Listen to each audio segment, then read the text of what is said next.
మిత్రులందరికీ మీ అనేక ఛానల్ వారం వారం సమర్పిస్తున్న ఆధ్యాత్మిక ధారావాహిక శ్రీ సాయి దివ్య కథాలీలకు స్వాగతం సుస్వాగతం.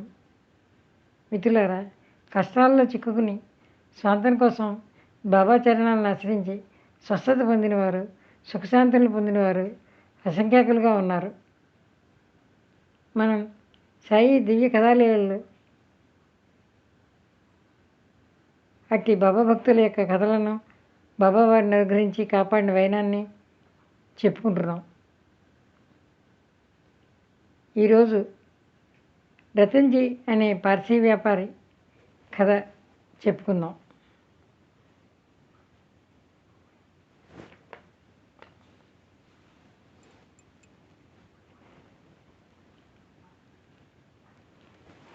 నాందేడ్ పట్టణంలో ప్రసిద్ధి చెందిన పార్సీ వ్యాపారి ఉండేవాడు. ఆయన గొప్ప ధార్మికుడు, దయాపరుడు, సంపన్న గృహస్థుడు. లోకులు అతన్ని ఎంతో ప్రేమించేవారు. ధన సంపద సమృద్ధిగా ఉండేది. అతని ఇంటి ద్వారాలు ఎప్పుడూ అతిథుల కోసం తెరిచే ఉంచేవి. ఎవరూ కూడా నిరాశతో మరలిపోయేవారు కాదు.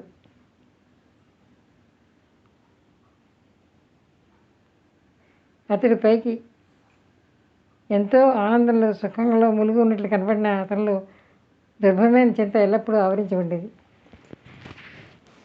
ఈ లోకంలో ఎవరికైనా సరే సంపూర్ణ సౌఖ్యం అనేది ఉండదు. అదే దైవలీల.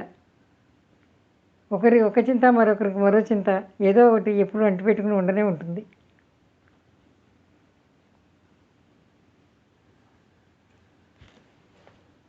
సుసంపన్నుడు, దయాశీలి అయిన రతన్జీ వచ్చేపోయేవారికి ఆతిథ్యం ఇస్తూ ఉండేవాడు.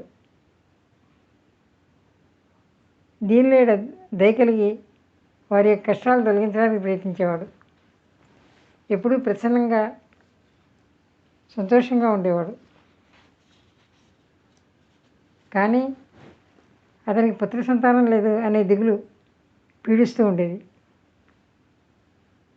మనసుకు శాంతి ఉండేది కాదు.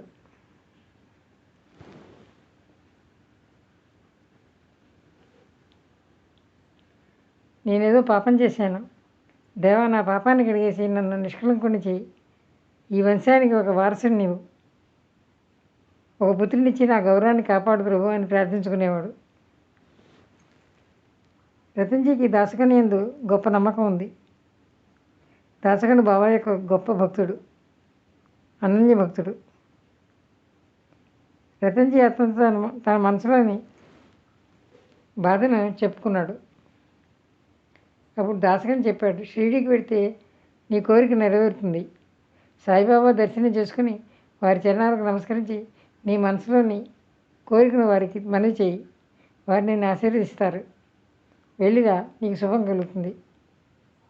బాబా యొక్క లీల అతర్క్యం, వారికి శరణు దొరికితే ధన్యుడు అవుతావు అని దాసకను అతనికి చెప్పాడు.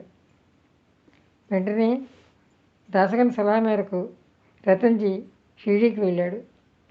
మసీదు వెళ్ళి బాబా దర్శనం చేసుకుని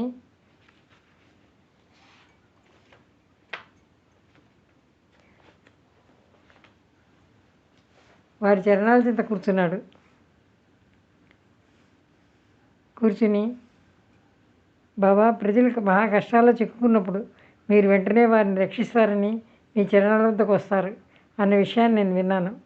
నేను ఎంతో ఆశతో మీ దర్శనం కోసం ఇక్కడికి వచ్చాను. గురు మహారాజా, నన్ను నిరాశతో తిప్పి పంపకండి అని మీ పాదాల వద్ద విన్నవించుకుంటున్నాను అని అనుకున్నాడు. బాబా అతనితో, వస్తాను అనుకుంటూ ఇవాళ వచ్చావు, నాకేం దక్షిణిస్తావో చెప్పు అన్నారు. ఎవరైనా దర్శనానికి వచ్చి బాబా పాదాలకు వందనం చేస్తే వచ్చిన వారు హిందువు కానీ, ముసల్మాన్ కానీ, పార్సీ కానీ, ఎవరైనా కానీ బాబా వారిని ముందు దక్షిణ అడిగేవారు. అది ఎంత, కొంచెమా, 1, 2 లేదో 5 రూపాయలు, లేదా తమ ఇష్టానుసారం 100, 1000, 1,00,000, కోటిలాగా ఇచ్చిన తర్వాత ఇంకా తెమ్మనేవారు. అయిపోయాయి అంటే అప్పు తీసుకుని రానేవారు. ఎక్కడా అప్పు కూడా దొరకనప్పుడు ఇక అడగడం మానేశారు బాబా.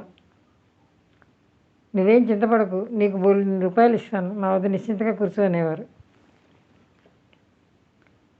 दुनिया में किसी का कोई है और किसी का कोई है, अपना तो यहाँ कोई नहीं है।